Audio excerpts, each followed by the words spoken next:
Hi guys, recently we made a video regarding our fridge freezer and how much food fit in there, and we did receive a question from a viewer regarding the slider and how that was made. Let me show you what they're talking about.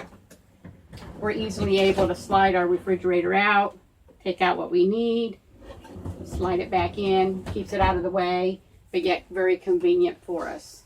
At the time that we made that, we did not make a video, but I do have some pictures that I can put up here and you can view, and if there are any questions or comments, leave them below. Thanks for watching.